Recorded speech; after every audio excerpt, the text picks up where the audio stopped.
Assalamualaikum warahmatullahi wabarakatuh. Salam Pramuka. Anak-anakku semua, kelas 3 bertemu kembali dengan Yanda ya.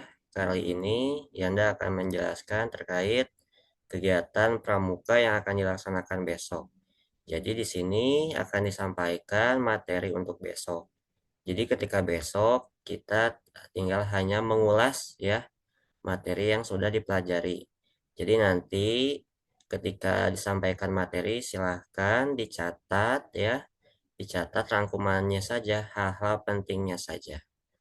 Begitu. Kita lanjut ya. Nah, jadi untuk pertemuan pertama ini, apa yang kita akan bahas yaitu sejarah Pramuka. Pramuka bermula dari perkemahan kecil yang digagas oleh Bapak Robert Stephenson Smith Baden-Powell atau biasa disebut dengan BP.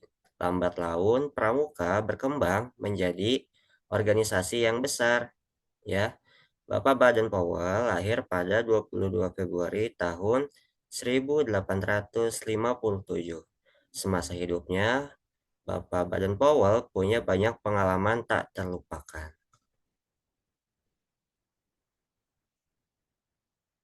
Nah, kita simak ya videonya terkait Bapak Baden-Powell. Bagaimana beliau bisa menjadi Bapak Pandu Dunia.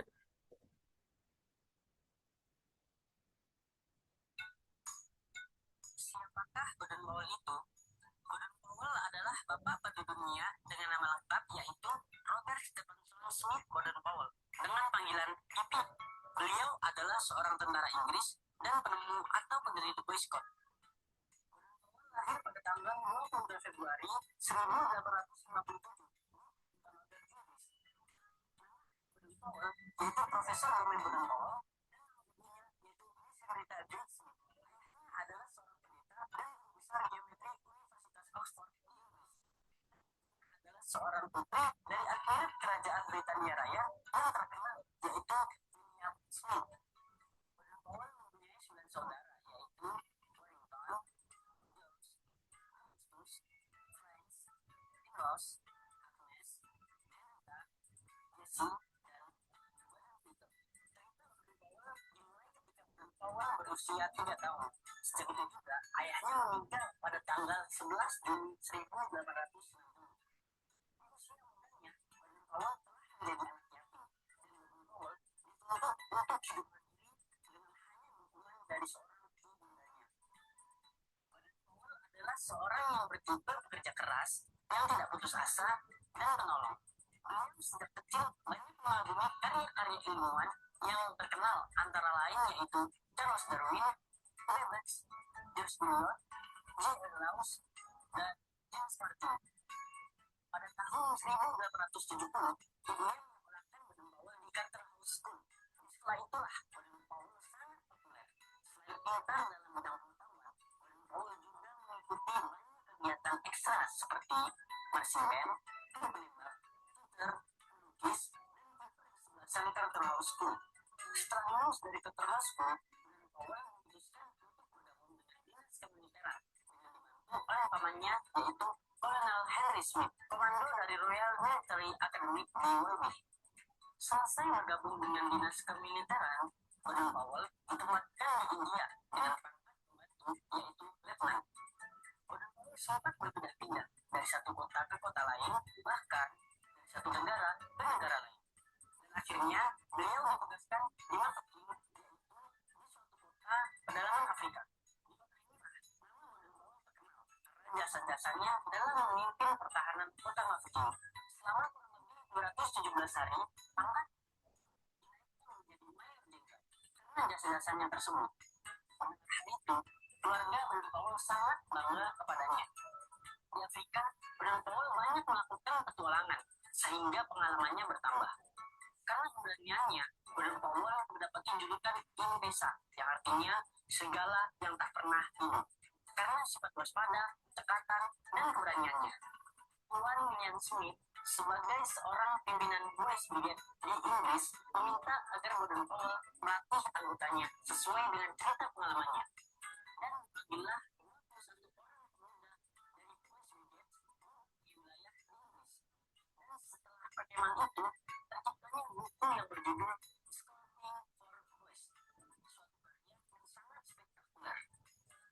1910, Badan Pawal meminta pensiun dari tentara dengan pangkat selanjutnya, yaitu Letnan Jenderal.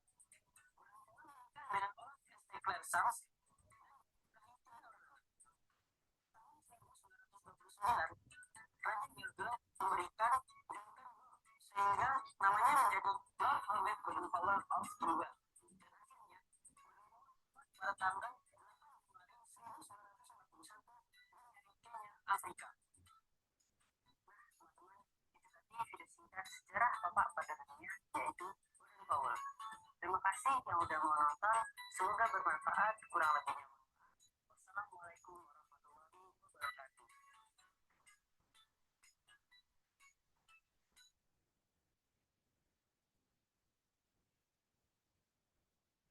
Ya, baik ya. Jadi itu tentang Bapak Baden Powell. Jadi, Bapak Baden Powell ini dulunya adalah seorang tentara. Jadi Bapak Baden Powell ini semasa kecilnya sudah sangat aktif ya dari berumur 3 tahun, cekatan, mandiri ya walaupun waktu itu beliau berduka karena ya orang tuanya yaitu bapaknya meninggal. Tapi itu tidak menjadi penghalang untuk Bapak Baden Powell. Jadi semasa hidupnya Bapak Baden Powell ini melakukan kegiatan-kegiatan yang positif ya. Tadi misalnya ketika sekolah, beliau selain aktif di kelas, di luar kelas pun aktif. Beliau mengikuti ekstrakurikuler ya, marching band, tadi sepak bola ya dan kegiatan-kegiatan positif lainnya. Sampai dari sekolah beliau aktif, ketika dewasa beliau menjadi seorang tentara. Beliau memiliki julukan serigala yang tidak pernah tidur ya karena waspada ya, cekatan, bisa diandalkan, dapat dipercaya. Ya, jadi itu adalah nilai-nilai baik yang kita bisa tiru ya anak-anak semua selaku menjadi anggota pramuka seperti itu. Nah, itu ya cerita Bapak Baden Powell. Jadi beliau adalah seorang yang sangat inspiratif yang bisa memberikan contoh bagi kita bagaimana seorang pemuda itu harusnya mencari banyak pengalaman untuk bekal hidupnya di dewasa nanti seperti itu. Nah, sekarang kita akan mencari tahu apa sih pramuka itu. Jadi, pramuka itu adalah kepanjangan, yaitu Praja Muda Karana. Pramuka itu artinya orang yang muda suka berkarya. Seperti tadi Bapak Baden Powell ya. Sedari muda beliau aktif ya. Sehingga banyak karya-karyanya. Beliau ikut marching band, beliau ikut kesebelasan menjadi kiper ya. Dan kegiatan-kegiatan lain. Nah, kalian sebagai anggota pramuka, khususnya generasi muda, harus mencontoh Bapak Badan Powell, ikuti kegiatan-kegiatan yang positif. Nah, lambangnya itu adalah tunas kelapa. Nah, nanti kita akan mencari tahu ya, kenapa sih lambang pramuka itu harus tunas kelapa? Kenapa enggak pohon kelapa? Kenapa enggak pohon yang lain ya? Misalnya pohon yang besar-besar, pohon jati, atau misalnya pohon-pohon yang lainnya gitu. Kenapa harus kelapa gitu ya? Nanti kita akan cari tahu. Sesuai dengan penetapan SK Kuartir Nasional. Jadi lambang pramuka itu ada aturannya ya. Sesuai dengan SK Kuartir Nasional, Gerakan Pramuka nomor 6 garis miring KN garis miring 72 tahun 1972.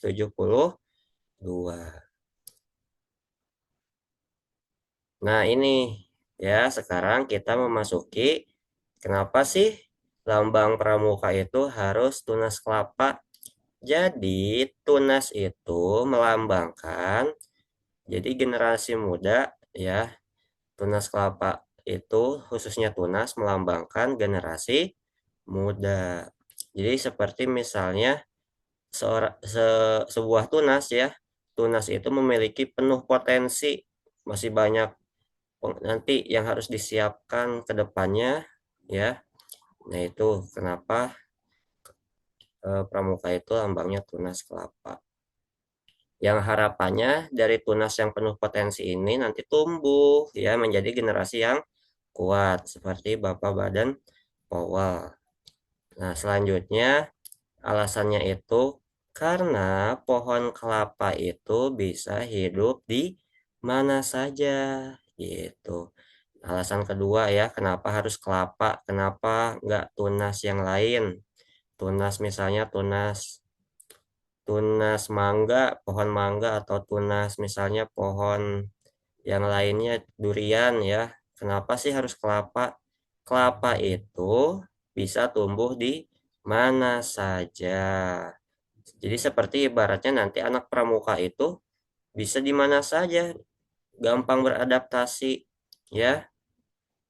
Anak pramuka itu harus bisa gampang beradaptasi. Nanti diberi tantangan harus bisa menyelesaikan.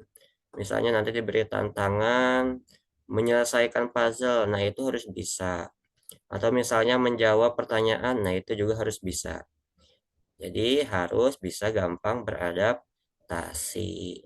Lalu alasan ketiga, akar kelapa itu kuat dan menghujam ke dalam. Tandanya anggota pramuka itu memiliki kepribadian yang kuat. Anak pramuka itu kalau ada yang ngajak tidak benar, dia bisa menolak. Misalnya teman kalian ada yang mengajak ke hal-hal yang buruk, misalnya bolos sekolah. Nah, itu kalian sebagai anggota pramuka harus ingat, kita tugasnya sebagai pelajar itu apa? Ya, jangan sampai nanti malah ikut terbawa hal-hal yang tidak baik. Nah, itu jadi karakter kalian harus kuat, ya, jujur, disiplin, ya. Nah, itu. Jadi harapannya itu seperti sebuah kelapa yang akarnya kuat, anak pramuka juga, kalau ada temannya yang mengajak tidak baik, bisa menolak, ya, karena itu tidak boleh dilakukan. Selanjutnya, alasannya kelapa punya banyak manfaat. Nah, tadi seperti Bapak Badan Powell ya, banyak sekali kegiatan yang diikuti. Jadi, kita juga harus meniru Bapak Badan Powell itu. Disuruh drum band bisa, olahraga bisa, menyanyi bisa. Nah, jadi pramuka itu harus berani untuk mencoba. Jangan sampai malu ya, misalnya nanti disuruh menyanyi tidak mau. Nah, itu bukan seorang pramuka. Jadi pramuka itu berani sehingga nanti punya banyak kemampuan yang bermanfaat seperti itu ya. Lalu selanjutnya, jadi pohon kelapa itu tegak lurus ke atas. Tadi seperti akar ya. Jadi lambangnya itu sama, melambangkan pendirian yang kuat dan jujur, tidak mudah goyah. Jadi anggota pramuka itu tidak gampang menyerah, diberi tantangan, misalnya, membuat kerajinan. Nah, anggota pramuka itu harus tidak mudah menyerah ya. Jadi seperti buah kelapa, seperti pohon kelapa yang ke atas, ya, pendiriannya kuat gitu. Lalu yang selanjutnya, ketahanan. Pohon kelapa itu sangat bertahan lama, melambangkan anggota pramuka yang sehat, rohani, jasmani, kuat, ulet, dan memiliki tekad yang besar untuk menghadapi tantangan. Seperti itu. Nah, sekarang kita nyanyi dulu nih lagu Anak Pramuka.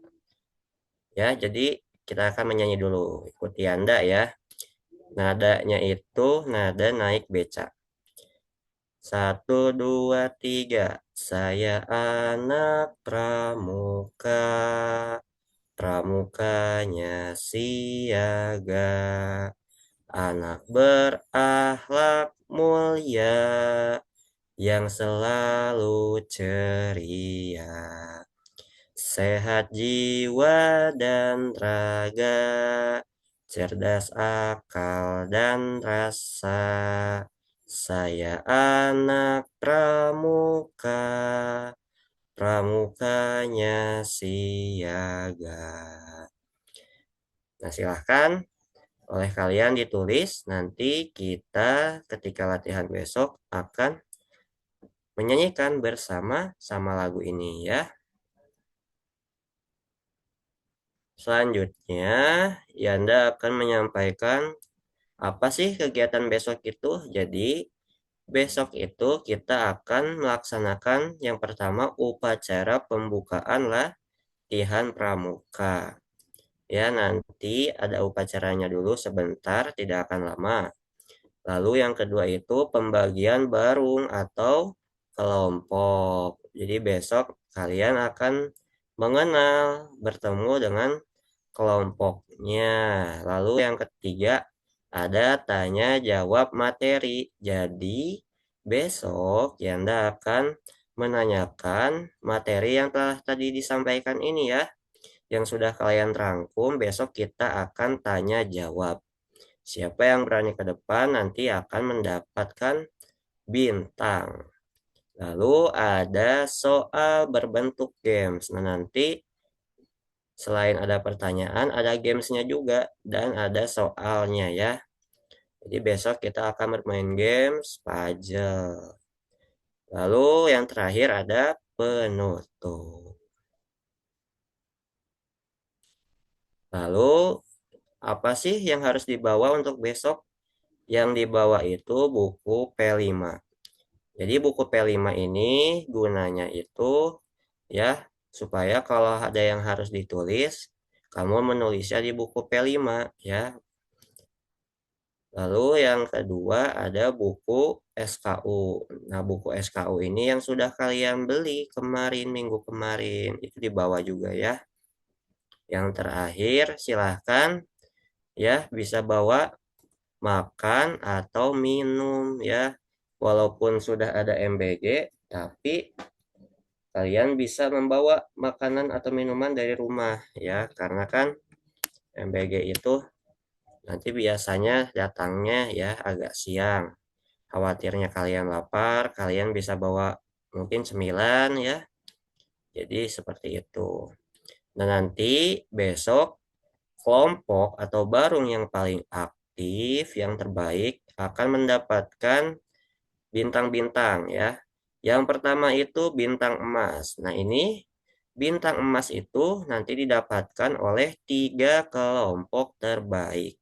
Nah, bintang emas ini atau bintang-bintang yang lainnya bisa kalian tempel ya di buku P5.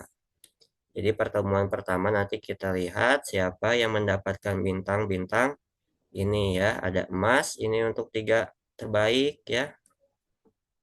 Nah, nanti untuk 3 paling bawah mendapatkan ini ya, yang perunggu. 3 terbawah ya, kelompoknya yang kurang berani ya, yang diem aja nanti dapatnya perunggu.